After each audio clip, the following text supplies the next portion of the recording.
Lena ke imadi ke Zeng TV kanti ke namhlanje ngizokutshela ke ukuthi ke abadlali be-PSL bathini ke ngeKaizer Chiefs.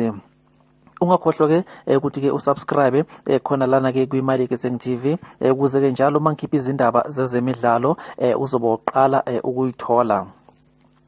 Lona ke beka ngomdlali ngaphambilini we-Ajax Cape Town waphinde ke futhi ke wadlalela lona iqembu leBloemfontein Celtics uMkhenyiseni Siwahla. Uthi ke yena ke unephupho empilweni lakhe okudala analo asakhula lokuthi ke one day ufisa ukuthi ke adlalele iqembu leKaizer Chiefs.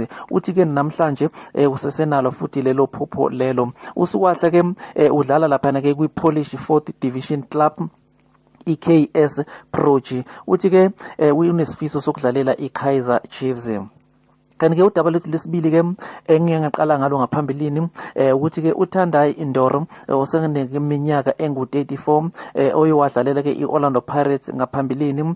Uthi ke yena ke esikhathini samanje ukholelwa ekutheni iKaizer Chiefs kumele ke bayinikeze indebe ye-Absa Premiership ngoba ke yena makabheka akayiboni iligi izoqhubeka. Uthi uyakholelwa ekutheni impilo zabantu kumele ukuthi ke zihambe phambili ngoba ke nokudlala kunganabantu enkundleni lokho akusisizi ngalutho. Kanti ke usupportwe umdlali weBidvest West yena ke uThabang Monare naye ke uyosupporta nje kakhulu ke umbono waThandai Indoro. Wena ke uthini ke umbono wakho ngaloko kushiya kuThandai Indoro? Ngena comment section ke ubeke umbono.